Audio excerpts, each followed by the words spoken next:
एक तरफ पीएम मोदी देश हित में विकास के एजेंडे पर काम कर रहे हैं, तो वहीं कांग्रेस के लोग सिर्फ तुष्टीकरण के चक्कर में लगे हुए हैं। राज दर राज कांग्रेस का सफाया हो रहा है, लेकिन राहुल गांधी जबरदस्ती मोदी सरकार को घेरने में लगे हुए हैं। एक बार फिर राहुल गांधी ने सरकार पर हमला बोलते हुए पीएम मोदी पर देश को बेचने का आरोप लगाया। राहुल गांधी इन दिनों पीएम मोदी को कंप्रोमाइज्ड पीएम कह रहे हैं, लेकिन इस चक्कर में कांग्रेस की ही पोल खुल गई है। दर्शकों, तुष्टीकरण की राजनीति को हवा देने के चक्कर में राहुल गांधी ने उत्तराखंड के मोहम्मद दीपक से मुलाकात की।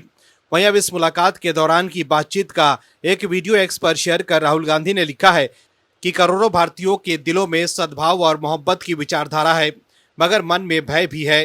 दीपक ने उन सभी को अपने साहस से राह दिखाई है। लोग नफरत फैलाकर समाज को डराने की कोशिश करते हैं, वो दरअसल कायर होते हैं। उनसे कभी भी डरो मत। दीपक ने हमारे तिरंगा और संविधान की रक्षा की है, नफरत के सामने डट कर खड़ा हुआ, कमजोर की हिफाजत की। इससे बड़ी देशभक्ति नहीं होती।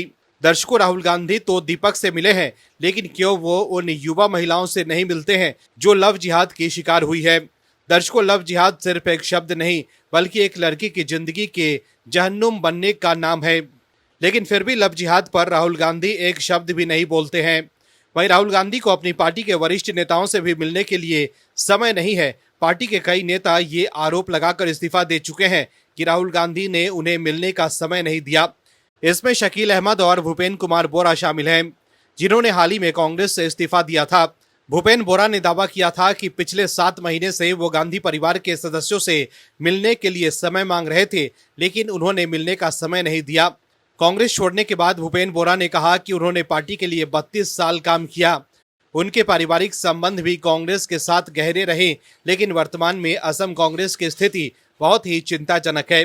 ऐसे में आप दर्शक समझ सकते हैं कि कैसे राहुल गांधी के पास अपने नेताओं को एकजुट रखने के लिए और उनसे मिलने के लिए समय नहीं है, लेकिन मोहम्मद दीपक से मिलने के लिए उनके पास समय है, क्योंकि इस मुद्दे पर उन्हें राजनीतिक रोटियां सेकना है।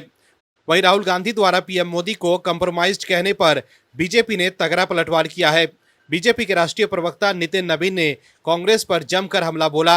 उन्होंने नेहरू और गांधी परिवार की कंप्रोमाइज्ड वाली कहानी सुनाई। नितिन नवीन ने कहा कि इतिहास गवाह है कि नेहरू जी का कार्यकाल कैसे CIA और अन्य विदेशी एजेंसियों के लिए खुली किताब की तरह था।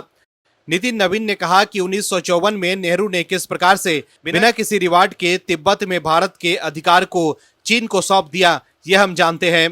पंचशील की आड़ में किस प्रकार अक्साई चीन का कब्जा मान लिया गया।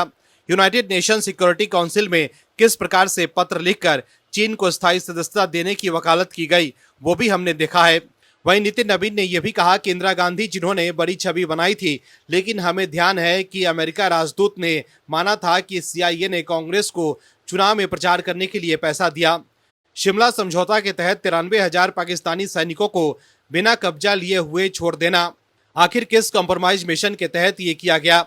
राजनीतिक रूप से कच्चा तीर जो श्रीलंका से है, उसे किस प्रकार से श्रीलंका को दे देना इंदिरा गांधी के समझौता मिशन को दिखाता है। बीजेपी अध्यक्ष नितिन नवीन ने यह भी कहा कि हम लोगों ने देखा है कि कैसे भोपाल गैस कांड में हजारों भारतीयों के हत्यारे वारेन एंडरसन राजकीय विमान से सुरक्षित देश से बाहर किया गया। सोनिया गांधी ने अपने पूरे राजनीतिक कार्यकाल में यानी 2004 से 2014 के बीच नेशनल एडवाइजरी काउंसिल के माध्यम से सुपर प्रधानमंत्री बनकर समानांतर सरकार और कैबिनेट का संचालन किया गया। राजीव गांधी फाउंडेशन को चीन की सरकार और जॉर्ज सोरस से फंडिंग करवाना, निश्चित रूप से ये उनके कॉम्प्रोमाइज्ड मिशन की झलक को दिखाता है। राहुल गांधी ने 2047 से अधिक विदेशी यात्राएं किए हैं, लेकिन उससे आधे से अधिक यात्राओं की सुरक्षा एजेंसियों को जानकारी नहीं देना आखिर किस कॉम्प्रोमाइज्ड मिशन के तहत हो रहा था। तो देखा आपने कैसे बीजेपी ने सबूत के साथ राहुल गांधी को बता दिया है कि कॉम्प्रोमाइज्ड किसे कहते हैं, जबकि राहुल गांधी द्वारा बिना सबूत के प्रधानमंत्री को कॉम्प्रोमाइज्ड कहना कैसे जस्टिफाइड हो सकता है। इस बात का क्या सबूत है कि पीएम मोदी ट्रंप के आगे झुके? इस बात का क्या प्रमाण है कि भारत अमेरिका के दबाव में आ गया? Bureau report OMH news. आप दर्शकों से विनम्र निवेदन है कि चैनल को सब्सक्राइब जरूर करें।